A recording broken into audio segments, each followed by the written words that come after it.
ଦାଉଦ ଈଶ୍ୱରଙ୍କ ଅନୁଗ୍ରହ ଓ ଦୟା ପାଇଁ ହୃଦୟର କୃତଜ୍ଞତା ଅର୍ପଣ କରୁଛନ୍ତି, କାରଣ ଈଶ୍ୱର ବିଶ୍ୱସ୍ତ ଅଟନ୍ତି। ତାଙ୍କ ଜୀବନରେ ସେ ମହାନ କାର୍ଯ୍ୟ କରିଥିବା ଅନୁଭବ କରିଛନ୍ତି, ତେଣୁ ଈଶ୍ୱରଙ୍କ ଉପାସନା ଓ ଗୌରବ କରୁଛନ୍ତି। ଆଜି କ'ଣ ଆମେ ଈଶ୍ୱରଙ୍କ ମହାନ କାର୍ଯ୍ୟକୁ ଆମ ଜୀବନରେ ଅନୁଭବ କରିଛୁ କି? ଆମେ ନିଜକୁ ନମ୍ର କରୁ ଓ ତାଙ୍କ ନିକଟରେ ନିଜକୁ ସମର୍ପଣ କରୁ, ତାଙ୍କ ଗୌରବ ଓ ପ୍ରଶଂସା କରୁ, ତେବେ ସେ ଆମମାନଙ୍କୁ ଆଶୀର୍ବାଦ କରିବେ। ଯୀଶୁଙ୍କ ମଧୁର ବାକ୍ୟ ଚଲା ପଥେ ସାଜେ ଦୀପ, ଆମରି ଚରଣ ପାଇଁ ଅଲିଭା ଆଲୋକ ଦେଇ ଜୀବନର ପ୍ରତିପାଦେ ଜୀବନର ପ୍ରତିପାଦେ ବଢ଼ାଏ ସେ ସତ୍ୟ ପଥେ পথ প্রদর্শিকা, সে যে পথ প্রদর্শিকা, পথ প্রদর্শিকা, পথ প্রদর্শিকা। প্রিয় দর্শক বন্ধু নমস্କାର। প্রভু যীশুଙ୍କ ମଧୁର ନାମରେ ଆପଣଙ୍କୁ ଆଜିର ପଥ ପ୍ରଦର୍ଶିକା କାର୍ଯ୍ୟକ୍ରମକୁ ସ୍ୱାଗତ କରୁଅଛି। ଆପଣ ନିଶ୍ଚୟ ଭଲ ଥିବେ, ଏହା ମୋର ବିଶ୍ୱାସ। ଆପଣ ନିୟମିତ ଆମ କାର୍ଯ୍ୟକ୍ରମ ଦେଖୁଛନ୍ତି, ଶିକ୍ଷା ଲାଭ କରୁଛନ୍ତି ଓ ଆତ୍ମିକ ଜୀବନରେ ବଢ଼ୁଛନ୍ତି, ସେଥିପାଇଁ ମୁଁ ବିଶେଷ ଆନନ୍ଦିତ। ପ୍ରଭୁ ଆପଣଙ୍କୁ ଆଶୀର୍ବାଦ କରନ୍ତୁ। ଆମେ ଆଶା କରୁ ଆପଣ ଏହି କାର୍ଯ୍ୟକ୍ରମ ମଧ୍ୟ ଦେଇ ଯାହା ଶିଖିଛନ୍ତି ତାହା ଆମମାନଙ୍କୁ ନିଶ୍ଚୟ ଜଣାଇବେ। ଟିଭି ସ୍କ୍ରିନ୍ରେ ଦିଆଯାଇଥିବା ଫୋନ୍ ନମ୍ବରରେ ଆମ ସହିତ ଯୋଗାଯୋଗ କରିବେ। ଆପଣଙ୍କ ମଧ୍ୟରୁ ଅନେକ ଆମ ସହିତ ଫୋନ୍ରେ ଯୋଗାଯୋଗ କରୁଛନ୍ତି, ସେମାନଙ୍କୁ ମୁଁ ବିଶେଷ କରି ଧନ୍ୟବାଦ ଦିଏ। ଯଦି ଆପଣ ଏପର୍ଯ୍ୟନ୍ତ ଯୋଗାଯୋଗ କରିନାହାନ୍ତି, ଆଜି ହିଁ ଆମ ସହିତ ଯୋଗାଯୋଗ କରନ୍ତୁ। ଆମେ ଆପଣଙ୍କ ଫୋନ୍ କଲ୍ର ଅପେକ୍ଷାରେ ଅଛୁ। ଆପଣଙ୍କ ଫୋନ୍ କଲ୍ ଆମ ନିମନ୍ତେ ବହୁମୂଲ୍ୟ ଅଟେ। ଆମେ ଆପଣଙ୍କ ଫୋନ୍ କଲ୍ ପାଇବାକୁ ଚାହୁଁ। ଆପଣ ନିଶ୍ଚୟ ଆମ ସହିତ ଯୋଗାଯୋଗ କରନ୍ତୁ। ଆଜିର ଅଧ୍ୟୟନରେ ଆମେ ଗୀତ ସଂହିତା 38, 39, 40 ଓ 41 ଉପରେ ଅଧ୍ୟୟନ କରିବା। ଏହା ଦାଉଦଙ୍କ ଦ୍ୱାରା ରଚିତ।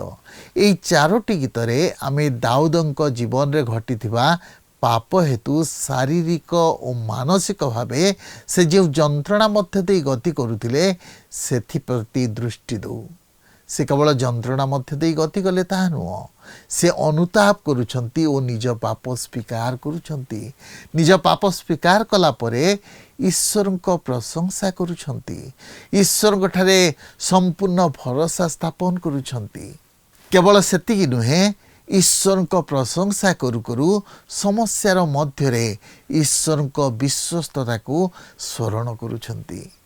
ଈଶ୍ୱର ଯେ ଆମ ପ୍ରତି ବିଶ୍ୱସ୍ତ ଅଟନ୍ତି, ତାହା ସେ ହୃଦୟଙ୍ଗମ କରୁଛନ୍ତି। ଆମେ ଯେତେବେଳେ 38 ଗୀତ ପଢ଼ୁ, ସେ ଗଭୀର ଭାବେ ନିଜ ପାପ ନିମନ୍ତେ ଅନୁତାପ କରୁଛନ୍ତି। ସେ ଈଶ୍ୱରଙ୍କ ନିକଟରେ କ୍ଷମା ମାଗୁଛନ୍ତି, ଯେପରି ଈଶ୍ୱର ତାଙ୍କ ପାପରୁ ତାଙ୍କୁ ମୁକ୍ତ କରିବେ। ସେ ତାଙ୍କ ଜୀବନରେ ଘଟିଥିବା ଆତ୍ମିକ କ୍ଷତିକୁ ଦେଖିପାରିଥିଲେ। ମନୁଷ୍ୟ ଭାବେ ଆମେ ଝୁଣ୍ଟି ପଡ଼ିବା ସ୍ୱାଭାବିକ। ଆମେ ପାପ କରୁ, କିନ୍ତୁ ପାପ କଲା ପରେ ପାପକୁ ଘୋଡ଼େଇ ନ ରଖି ଈଶ୍ୱରଙ୍କ ନିକଟରେ ଅନୁତାପର ହୃଦୟ ସହିତ କ୍ରନ୍ଦନ କରିବା ଆବଶ୍ୟକ। ଆମେ ତାଙ୍କ ନିକଟରେ ଯେତେବେଳେ କ୍ରନ୍ଦନ କରୁ, ସେ ଆମମାନଙ୍କ ପାପ କ୍ଷମା କରନ୍ତି। ଆମେ କ'ଣ ତାହା କରୁଛୁ କି? ପ୍ରଭୁଙ୍କ ନିକଟରେ କ୍ରନ୍ଦନ କରୁଛୁ କି? ଆମ ଈଶ୍ୱର ଆମ ପାପ କ୍ଷମା କରିବା ପାଇଁ ବିଶ୍ୱସ୍ତ ଆଉ ନ୍ୟାୟବାନ ଅଟନ୍ତି। ତେବେ ଆସନ୍ତୁ, ଏ ସମ୍ପର୍କରେ ଅଧିକ ଆଲୋଚନା କରିବା ପୂର୍ବରୁ ଆମେ ଏକ ଭକ୍ତିମୂଳକ ଗୀତ ଶୁଣିବା। ଭୁଲିଗଲି ସବୁ ସବୁ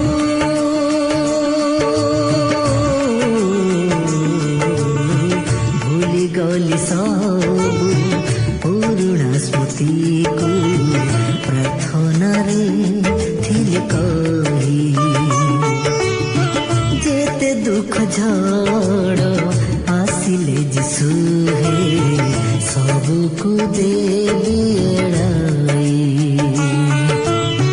तुमे मो शरण गोलाप सुरभि तुमे मो शरण गोलाप सुरभि अट आसी सरबा आओ कि झरिबा मो आखि पतारे आओ कि झरिबा मो आखि पतारे अनुताप रसनीरा आद्य प्रेमर झंकार ଆଉ କି ଶୁଭିବ ଭଙ୍ଗା ବୀଣା ତାରେ ଆଦ୍ୟ ପ୍ରେମର ଝଙ୍କାର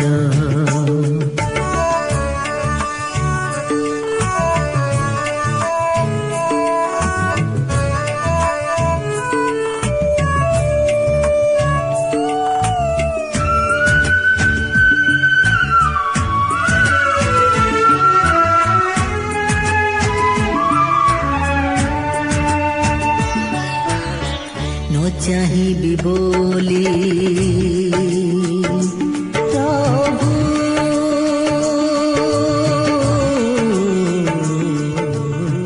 ନ ଚାହିଁବି ବୋଲି ଆଖି ବୁଜି ଆସନ୍ତୁ ବର୍ତ୍ତମାନ ଆମେ ପ୍ରଭୁଙ୍କର ବାକ୍ୟ ମଧ୍ୟକୁ ଯିବା।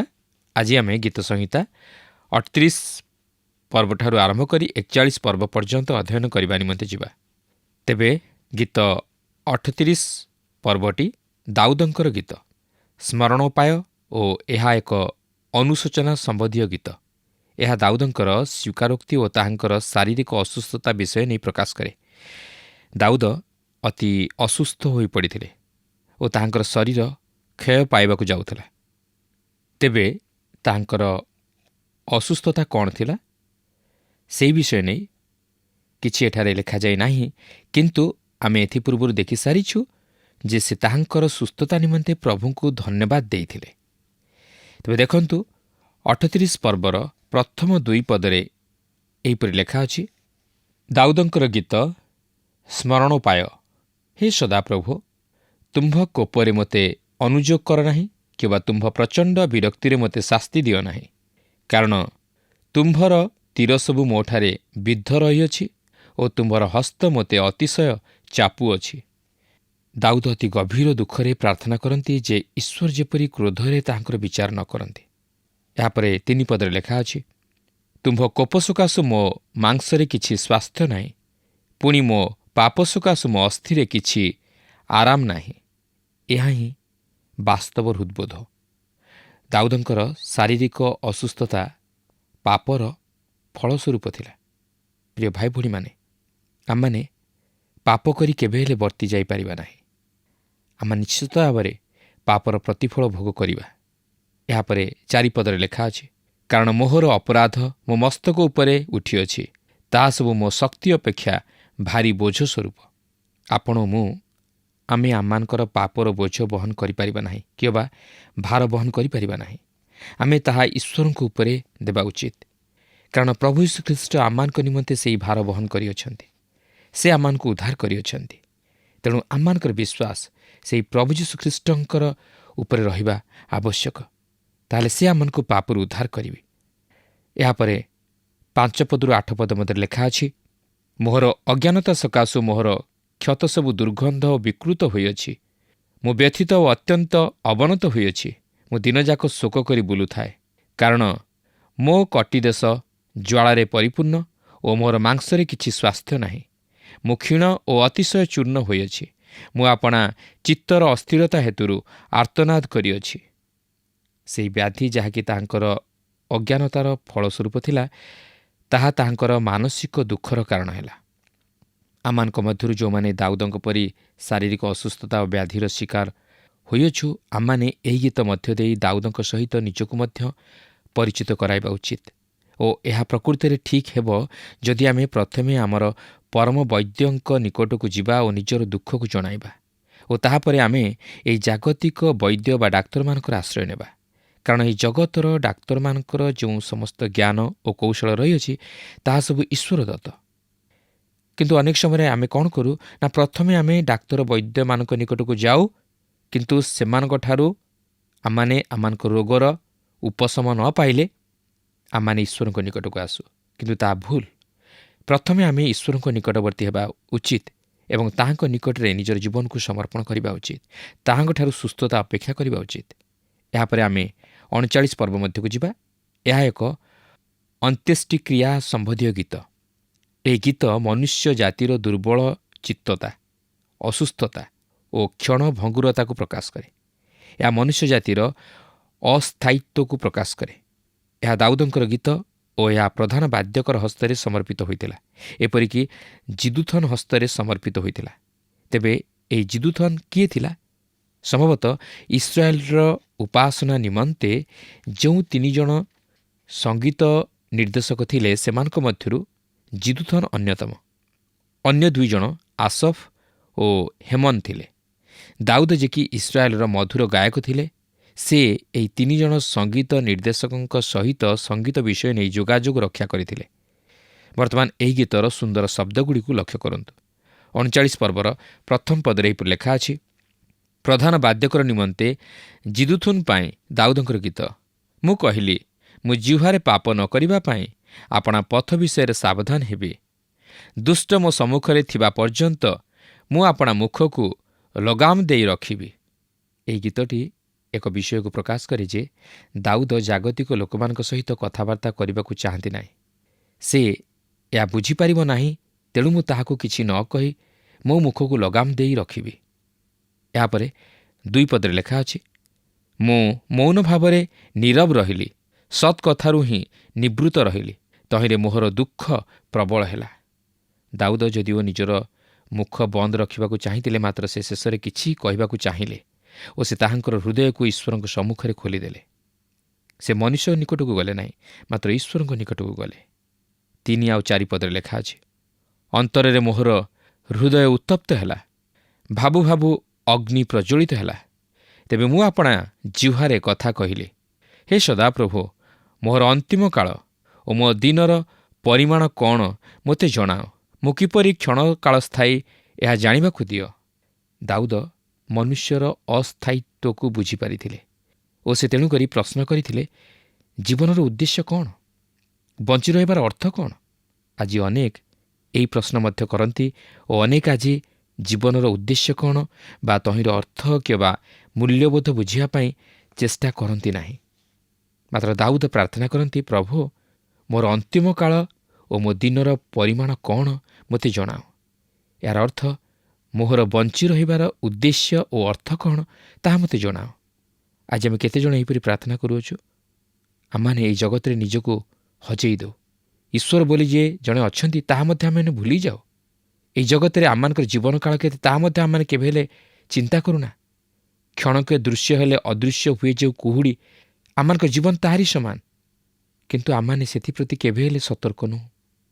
39 ପର୍ବର 5 ପଦରେ ଲେଖା ଅଛି, ଦେଖ ତୁମେ ମୋର ଦିନ କେତେକ ମୁଷ୍ଟି ପରିମିତ କରିଅଛ, ମୋର ଆୟୁ ତୁମ୍ଭ ଦୃଷ୍ଟିରେ ଅବସ୍ତୁ ତୁଲ୍ୟ।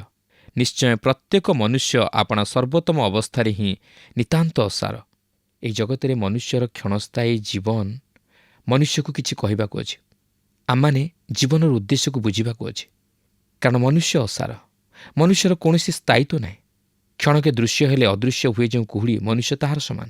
ଏପରିକି ଆପଣ ବଜାରରୁ କୌଣସି ଜିନିଷ କିଣିଲେ ତହିଁର ଗ୍ୟାରେଣ୍ଟି କିଛି ବର୍ଷ ପର୍ଯ୍ୟନ୍ତ ଦିଆଯାଇପାରେ, ମାତ୍ର ମନୁଷ୍ୟର କୌଣସି ସ୍ଥିରତା ନାହିଁ କି ସ୍ଥାୟିତ୍ୱ ନାହିଁ। 6 ପଦରେ ଲେଖା ଅଛି, ନିଶ୍ଚୟ ପ୍ରତ୍ୟେକ ମନୁଷ୍ୟ ଛାୟାତୁଲ୍ୟ ଗମନାଗମନ କରେ, ନିଶ୍ଚୟ ସେମାନେ ଅସାରରେ ବ୍ୟସ୍ତ। ଆଜି ଲୋକେ ତାହା ହିଁ କରନ୍ତି। ସେମାନେ କେବଳ ଧନ ଉପାର୍ଜନ କରିବାରେ ବ୍ୟସ୍ତ।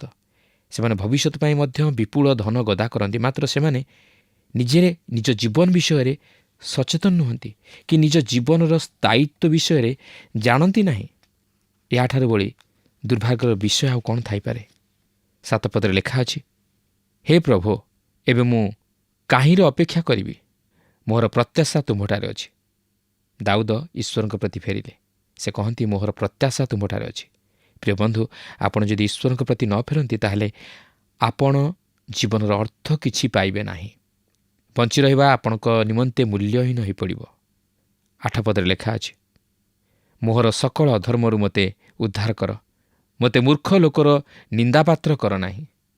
ଦାଉଦ ଜଣେ ଉତ୍ତମ ଆଦର୍ଶ ହେବା ନିମନ୍ତେ ଚାହିଁଲେ। 12 ପଦରେ ଲେଖା ଅଛି, ହେ ସଦାପ୍ରଭୁ, ମୋର ପ୍ରାର୍ଥନା ଶୁଣ ଓ ମୋ ଆର୍ତ୍ତସ୍ୱରରେ କର୍ଣ୍ଣ ଦିଅ। ମୋ ଅଶ୍ରୁପାତରେ ନୀରବ ହୁଅ ନାହିଁ, କାରଣ ମୁଁ ତୁମ ନିକଟରେ ବିଦେଶୀ, ମୋର ସମସ୍ତ ପିତୃଲୋକଙ୍କ ତୁଲ୍ୟ ପ୍ରବାସୀ। ଆମମାନେ ପ୍ରକୃତିରେ ଏହି ଜଗତରେ ବିଦେଶୀ ଓ ପ୍ରବାସୀ। ଏଠାରେ ଆମମାନଙ୍କର କୌଣସି ସ୍ଥାୟୀ ବସତି ନାହିଁ। ମାତ୍ର ଆମମାନେ ଏକ ଚିରସ୍ଥାୟୀ ନଗରର ଅନ୍ୱେଷଣରେ ଅଛୁ, ଯାହାର ନିର୍ମାଣକର୍ତ୍ତା ହେଉଛନ୍ତି ସ୍ୱୟଂ ଈଶ୍ୱର, ଯାହାକି ଏବ୍ରୀ 11 ପର୍ବର 10 ପଦରେ ଲେଖା ଅଛି। 13 ପଦରେ ଲେଖା ଅଛି, ମୁଁ ଏଠାରୁ ପ୍ରସ୍ଥାନ କରିବାର ଓ ଆଉ ନ ଥିବାର ପୂର୍ବେ ଯେପରି ପ୍ରଫୁଲ୍ଲ ହେବି, ଏଥିପାଇଁ ମୋଠାରୁ ଦୃଷ୍ଟି ଫେରାଅ। ତାହା ହେଉଛି ଯେ ମୋତେ ଏପରି ଜୀବନଯାପନ କରିବା ନିମନ୍ତେ ସମର୍ଥ କରାଅ, ଯେପରି ମୋର ଆଦର୍ଶ ଜୀବନ ଦ୍ୱାରା ଅନେକ ସେହି ଅନନ୍ତ ଜୀବନ ବିଷୟରେ ଚିନ୍ତା କରିବେ ଓ ମୁଁ ମଧ୍ୟ ଯେପରି ଆନନ୍ଦରେ ପରିପୂର୍ଣ୍ଣ ହେବି। ପ୍ରିୟ ବନ୍ଧୁ, ଆଜି ଆମମାନଙ୍କର ଆନନ୍ଦ କେଉଁ ବିଷୟରେ? ଆମମାନଙ୍କର ଯେ ଚିରସ୍ଥାୟୀ ବାସ ସେହି ସ୍ୱର୍ଗରେ ଅଛି, ସେ ବିଷୟରେ କ'ଣ ଆମେ ଆନନ୍ଦ କରୁଛୁ? ନା ଆମମାନେ ଆମମାନଙ୍କର ଏହି କ୍ଷଣସ୍ଥାୟୀ ବାସ ନିମନ୍ତେ ଆନନ୍ଦ କରୁଛୁ? ଏହାପରେ ଆମେ 40 ପର୍ବ ମଧ୍ୟକୁ ଯିବା। ଏହା ଏକ ମସୀହତ୍ୱ ଗୀତ, ଯାହାକି ଖ୍ରୀଷ୍ଟଙ୍କର କ୍ରୁଶାର୍ପିତର ବିଷୟକୁ ପ୍ରକାଶ କରେ। ଗୀତ 40 ଓ 41 ଦୁଇଟି ମସୀହତ୍ୱ ଗୀତ, କାରଣ ଏହି ଗୀତ ମଧ୍ୟ ନୂତନ ନିୟମରେ ଉଲ୍ଲେଖ ହୋଇଥିବାର ଆପଣ ଲକ୍ଷ୍ୟ କରିବାକୁ ପାରିବେ। ଏହି ଗୀତଟି ଯଦିଓ ଦାଉଦଙ୍କର ଅବସାଲମଠାରୁ ପଳାଇଯିବା ସମୟର ଅନୁଭୂତିକୁ ପ୍ରକାଶ କରେ, ମାତ୍ର ନୂତନ ନିୟମରେ ଏବ୍ରୀ ପତ୍ରରେ ଯେଉଁପରି ଚମତ୍କାର ଭାବେ ଏହି ଗୀତର କିଛି ଅଂଶ ପ୍ରକାଶ କରାଯାଇଅଛି, ତହିଁରୁ ଜଣାଯାଏ ଯେ ବାସ୍ତବରେ ଏହା ଖ୍ରୀଷ୍ଟଙ୍କଠାରେ ସଫଳ ହୋଇଅଛି। ଜଣେ ଯେ କି ପ୍ରଶଂସା ଓ ଧନ୍ୟବାଦ ସହ ପୁନରୁତ୍ଥାନ, ବିଜୟ ଓ ସ୍ୱର୍ଗାରୋହଣର ବିଷୟକୁ ପାଳନ କରନ୍ତି, ସେ ହେଉଛନ୍ତି ପ୍ରଭୁ ଯୀଶୁଖ୍ରୀଷ୍ଟ ନିଜେ। ଏହା ପ୍ରକୃତିରେ ମସୀହତ୍ୱ ଗୀତ। ଏହା ପ୍ରକାଶ କରେ ଯେ ପ୍ରଭୁ ଯୀଶୁଖ୍ରୀଷ୍ଟଙ୍କର କ୍ରୁଶୀୟ ମୃତ୍ୟୁ ଏକ ପରାଜୟର ମୃତ୍ୟୁ ନଥିଲା, ମାତ୍ର ଏକ ମହାନ ବିଜୟର ମୃତ୍ୟୁ ଥିଲା। ଯେତେବେଳେ ସେ କହନ୍ତି, ମୁଁ ଧୈର୍ଯ୍ୟ ଧରି ସଦାପ୍ରଭୁଙ୍କର ଅପେକ୍ଷା କଲି, ପୁଣି ସେ ମନୋଯୋଗ କରି ମୋହର କାକୁକ୍ତି ଶୁଣିଲେ, ସେତେବେଳେ ସେ ତାହାଙ୍କର ସେହି କ୍ରନ୍ଦନକୁ ପ୍ରକାଶ କରନ୍ତି, ଯାହାକି ସେ ସେହି କ୍ରୁଶ ଉପରେ ଥାଇ କରିଥିଲେ। ତାହା ହିଁ 40 ପର୍ବର ପ୍ରଥମ ପଦ ପ୍ରକାଶ କରେ। ଦେଖନ୍ତୁ, 40 ପର୍ବର 2 ପଦରେ ଏହିପରି ଲେଖା ଅଛି, ମଧ୍ୟ ସେ ମୋତେ ଭୟଙ୍କର ଗର୍ତ୍ତରୁ ଓ ଦହଲା କାଦୁଅରୁ ଉଠାଇ ଆଣିଲେ ଓ ଶୈଳ ଉପରେ ମୋହର ଚରଣ ରଖିଲେ ଓ ମୋର ପାଦଗତି ଦୃଢ଼ କଲେ। ଖ୍ରୀଷ୍ଟଙ୍କର ଦୁଃଖ ଓ ମୃତ୍ୟୁ ସେହି ଭୟଙ୍କର ଗର୍ତ୍ତ ସଦୃଶ, ଯାହାକି ବିନାଶର ଗର୍ତ୍ତ। ବାସ୍ତବରେ ଖ୍ରୀଷ୍ଟଙ୍କର ସେହି କ୍ରୁଶୀୟ ମୃତ୍ୟୁ କେତେ ଭୟଙ୍କର ଥିଲା, ତାହା ଆମେ କଳ୍ପନା କରିପାରିବା ନାହିଁ। 40 ପର୍ବର 3 ପଦରେ ଲେଖା ଅଛି, ପୁଣି ସେ ମୋ ମୁଖରେ ଆମମାନଙ୍କ ପରମେଶ୍ୱରଙ୍କ ପ୍ରଶଂସାର ଏକ ନୂତନ ଗୀତ ଦେଇଅଛନ୍ତି। ଅନେକ ଏହା ଦେଖିବେ ଓ ଭୟ କରିବେ, ପୁଣି ସଦାପ୍ରଭୁଙ୍କଠାରେ ବିଶ୍ୱାସ କରିବେ। ପ୍ରକାଶ କରେ ଯେ ସେହି ନୂତନ ଗୀତ ଏକ ଉଦ୍ଧାରର ଗୀତ। ଅନେକ ଏହା ଦେଖିବେ ଓ ଭୟ କରିବେ, ପୁଣି ସଦାପ୍ରଭୁଙ୍କଠାରେ ବିଶ୍ୱାସ କରିବେ। ସେମାନେ କ'ଣ ଦେଖିବା ପାଇଁ ଯାଉଅଛନ୍ତି? ସେମାନେ ପ୍ରଭୁ ଯୀଶୁଖ୍ରୀଷ୍ଟଙ୍କର ମୃତ୍ୟୁ ଓ ପୁନରୁତ୍ଥାନର ବିଷୟ ଦେଖିବେ। 40 ପର୍ବର 4 ପଦରେ ଲେଖା ଅଛି, ଯେଉଁ ଜନ ସଦାପ୍ରଭୁଙ୍କୁ ଆପଣାର ବିଶ୍ୱାସ ଭୂମି କରେ, ପୁଣି ଅହଙ୍କାରିକୀ ଓ ମିଥ୍ୟା ପ୍ରତି ଭ୍ରାନ୍ତ ଲୋକଙ୍କୁ ଆଦର କରେ ନାହିଁ, ସେ ଧନ୍ୟ। ପ୍ରଭୁ ଶ୍ରୀଖ୍ରୀଷ୍ଟଙ୍କୁ ପ୍ରକାଶ କରେ ଯେ କି ଈଶ୍ୱରଙ୍କଠାରେ ତାହାଙ୍କର ବିଶ୍ୱାସ ସ୍ଥାପନ କରନ୍ତି ଓ ଅହଙ୍କାରୀ ତଥା ମିଥ୍ୟାବାଦୀ ଲୋକମାନଙ୍କୁ ଆଦର କରନ୍ତି ନାହିଁ। ଏହାପରେ 6ରୁ 9 ପଦ ମଧ୍ୟରେ ଲେଖା ଅଛି, ବଳିଦାନ ଓ ନୈବେଦ୍ୟରେ ତୁମ୍ଭର ସନ୍ତୋଷ ନାହିଁ, ତୁମ୍ଭେ ମୋହର କର୍ଣ୍ଣମୁକ୍ତ କରିଅଛ, ତୁମେ ହୋମବଳି ଓ ପାପାର୍ଥକ ବଳି ଚାହିଁ ନାହଁ। ତେବେ ମୁଁ କହିଲି, ଦେଖ, ମୁଁ ଉପସ୍ଥିତ, ଶାସ୍ତ୍ରରେ ମୋହର ବିଷୟ ଲିଖିତ ଅଛି। ହେ ମୋହର ପରମେଶ୍ୱର, ତୁମ୍ଭର ଇଚ୍ଛା ସାଧନ କରିବାକୁ ମୋହର ସନ୍ତୋଷ, ତୁମ ବ୍ୟବସ୍ଥା ମୋ ହୃଦୟରେ ଅଛି। ମୁଁ ମହାସମାଜରେ ଧର୍ମ ପ୍ରଚାର କରିଅଛି। ଦେଖ, ମୁଁ ଆପଣା ଓଷ୍ଠାଧର ରୁଦ୍ଧ କରିବି ନାହିଁ। ହେ ସଦାପ୍ରଭୁ, ତୁମ୍ଭେ ଜାଣୁଅଛ। ଲେଖା ଅଛି, ବଳିଦାନ ଓ ନୈବେଦ୍ୟରେ ତୁମର ସନ୍ତୋଷ ନାହିଁ, ତୁମେ ମୋହର କର୍ଣ୍ଣମୁକ୍ତ କରିଅଛ। ବର୍ତ୍ତମାନ ଲକ୍ଷ୍ୟ କରନ୍ତୁ, ଏହି ବିଷୟକୁ ଏବ୍ରୀ 10 ପର୍ବର 5 ପଦରେ କିପରି ଭାବେ ଉପସ୍ଥାପିତ କରାଯାଇଅଛି। ସେଠାରେ ଲେଖା ଅଛି, ସେଥିପାଇଁ ଖ୍ରୀଷ୍ଟ ଜଗତକୁ ଆଗମନ କରି କହନ୍ତି, ବଳିଦାନ ଓ ନୈବେଦ୍ୟ ନ ଲୋଡ଼ି ମୋ ନିମନ୍ତେ ଏକ ଶରୀର ପ୍ରସ୍ତୁତ କଲ। ପ୍ରଭୁ ଯୀଶୁଖ୍ରୀଷ୍ଟ କ୍ରୁଶରେ ତାହାଙ୍କର ଶରୀରକୁ ପାପାର୍ଥକ ବଳି ରୂପେ ଉତ୍ସର୍ଗ କରିଥିଲେ, ଯେପରି ସେ ଆପଣଙ୍କୁ ଓ ମୋତେ ପାପରୁ ଉଦ୍ଧାର କରି ସେହି ଅନନ୍ତ ଜୀବନ ପ୍ରଦାନ କରନ୍ତି। ପୁରାତନ ନିୟମର ସେହି ପାପାର୍ଥକ ବଳି ଓ ହୋମ ବଳି ପ୍ରଭୁ ଯୀଶୁଖ୍ରୀଷ୍ଟଙ୍କର ସେହି କ୍ରୁଶୀୟ ମୃତ୍ୟୁର ନିଦର୍ଶନ ସ୍ୱରୂପ ଥିଲା। ଆସନ୍ତୁ ଏହାପରେ 41 ପର୍ବ ମଧ୍ୟକୁ ଯିବା। ଏହି ଗୀତଟି ଏକ ମସିହତ୍ଵ ଗୀତ, ଯାହାକି ପ୍ରଭୁ ଶ୍ରୀଖ୍ରୀଷ୍ଟଙ୍କର ଜିହୁଦା ଦ୍ୱାରା ପ୍ରତାରିତ ହେବାର ବିଷୟକୁ ପ୍ରକାଶ କରେ। ହଁ, ଏହା ଯଦିଓ ଦାଉଦଙ୍କର ଅହିଥୋପଲ ଦ୍ୱାରା ପ୍ରତାରିତ ହେବାର ଅନୁଭୂତିକୁ ପ୍ରକାଶ କରେ, ମାତ୍ର ଏହାର ବାସ୍ତବ ସଫଳତା ପ୍ରଭୁ ଯୀଶୁଖ୍ରୀଷ୍ଟଙ୍କ ଜୀବନରେ ସାଧିତ ହୋଇଅଛି। ଦାଉଦ ଯେତେବେଳେ ତାଙ୍କର ବିଶ୍ୱସ୍ତ ପରାମର୍ଶଦାତା ଅହିଥୋପଲଙ୍କ ଦ୍ୱାରା ପ୍ରତାରିତ ହେଲେ, ସମ୍ଭବତଃ ସେହି ସମୟରେ ସେ ଏହି ଗୀତଟିକୁ ରଚନା କରିଥିଲେ। ଅହିଥୋପଲ ଯେତେବେଳେ ତାହାଙ୍କର ପିତା ଦାଉଦଙ୍କ ବିରୁଦ୍ଧରେ ଚକ୍ରାନ୍ତ କରି ବିଦ୍ରୋହ କରିଥିଲେ, ସେହି ସମୟରେ ଅହିଥୋପଲ ଅବସାଲୋମର ପକ୍ଷ ନେଇଥିଲେ। ଶେଷରେ ଅହିଥୋପଲ ନିଜକୁ ଟଙ୍ଗାଇ ଆତ୍ମହତ୍ୟା କରିବାକୁ ବାଧ୍ୟ ହୋଇଥିଲେ, ଯାହାକି 2 ସାମୁଏଲ 17 ପର୍ବର 23 ପଦରେ ଲେଖା ଅଛି। ଏହି ଅହିଥୋପଲ ନୂତନ ନିୟମରେ ଇସ୍କାରିଓତ ଜିହୁଦାର ପ୍ରତିଛବି, ଯିଏକି ପ୍ରଭୁ ଯୀଶୁଖ୍ରୀଷ୍ଟଙ୍କୁ ଶତ୍ରୁ ହସ୍ତରେ ଧରାଇ ଦେଇଥିଲା, ଓ ଏହା ମଧ୍ୟ ପ୍ରଭୁ ଯୀଶୁଖ୍ରୀଷ୍ଟ ନିଜେ ନୂତନ ନିୟମରେ ଏହି ଗୀତ 41 ପର୍ବର ଘଟଣାକୁ ଉପସ୍ଥାପିତ କରିଅଛନ୍ତି। ତେବେ 41 ପର୍ବର 9 ପଦରେ ଏହିପରି ଲେଖା ଅଛି, ହଁ, ମୋହର ନିଜ ସୁହୃଦ, ଯାହାକୁ ମୁଁ ବିଶ୍ୱାସ କଲି, ଯେ ମୋହର ରୋଟି ଖାଇଲା, ସେ ଆମ୍ଭ ବିରୁଦ୍ଧରେ ଆପଣା ଗୋଇଠି ଉଠାଇଅଛି।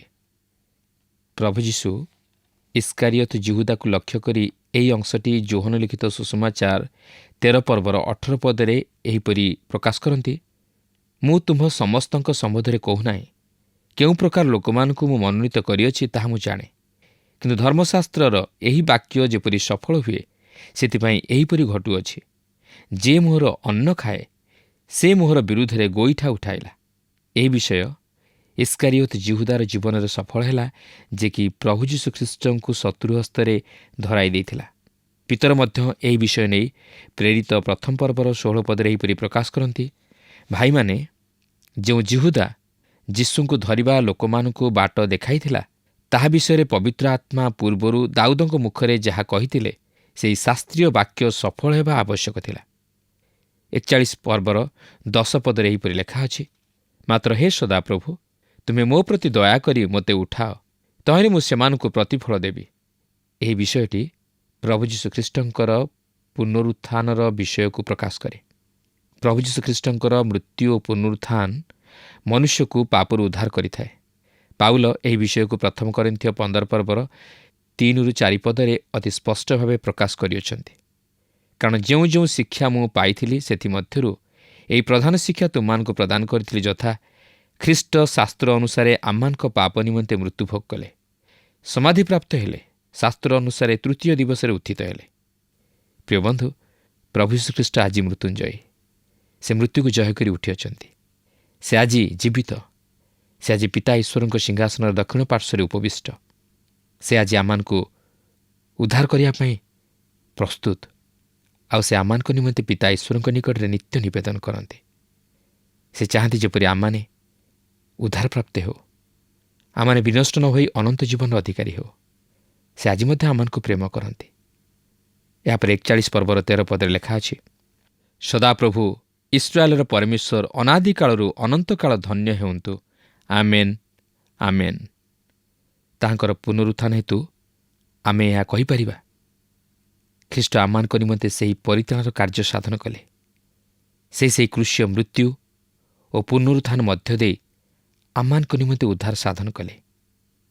ପ୍ରିୟ ବନ୍ଧୁ, ଈଶ୍ୱର ଖ୍ରୀଷ୍ଟଙ୍କ ମଧ୍ୟ ଦେଇ ଆମମାନଙ୍କ ନିମନ୍ତେ ପରିତ୍ରାଣର ପଥ ପ୍ରସ୍ତୁତ କରିଅଛନ୍ତି। ତାହାଙ୍କର ଅସୀମ ପ୍ରେମ ତଥା ଅନୁଗ୍ରହ ପ୍ରଦାନ କରିଅଛନ୍ତି। କିନ୍ତୁ ଆମେ କ'ଣ ତାହା ଗ୍ରହଣ କରିବା ପାଇଁ ପ୍ରସ୍ତୁତ ଅଛୁ କି? ପ୍ରିୟ ବନ୍ଧୁ, ସେ ଇସ୍କାରିଓତ ଜିହୁଦା ପରି ଆଜି କ'ଣ ଆମେ ଜୀବନଯାପନ କରୁଅଛୁ?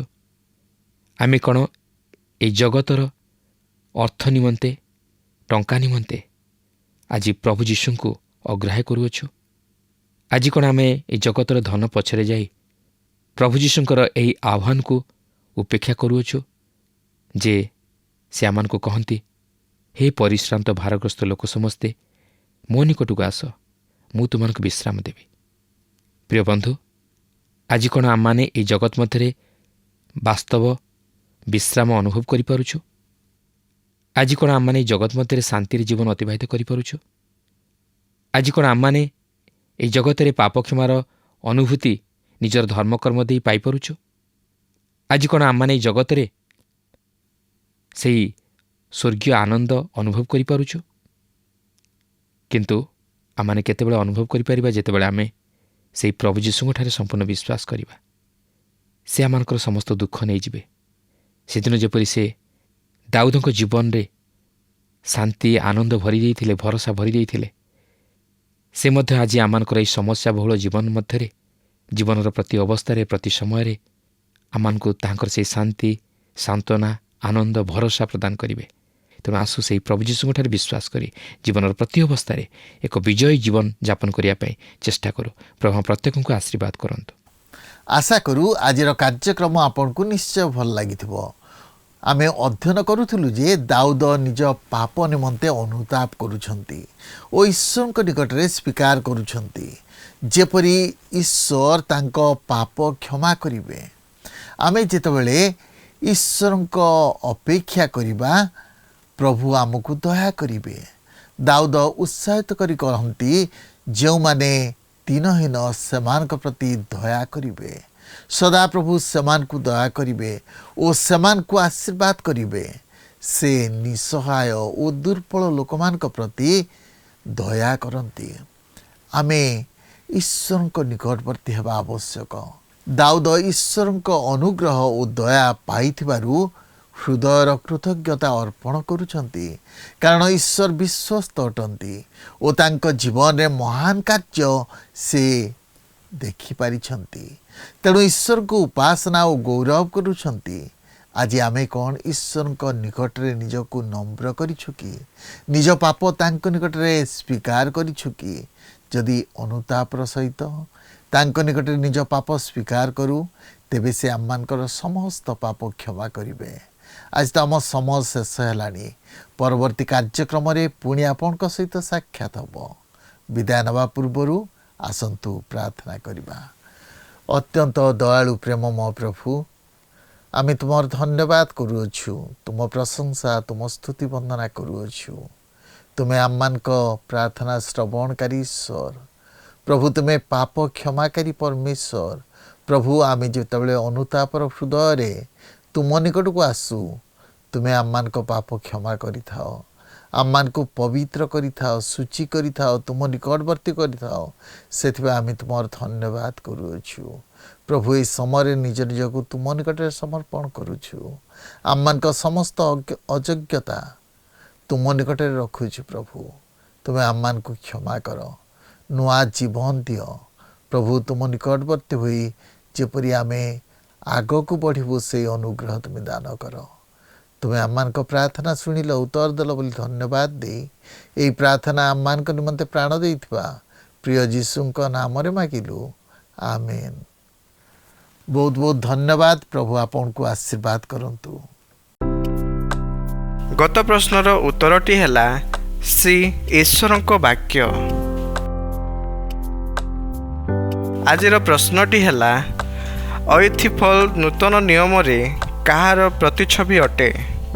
ଏ ପିତର, ବି ଯାକୁବ, ସି ଜହନ, ଡି ଇସ୍କାରିୟତ ଯିହୁଦା।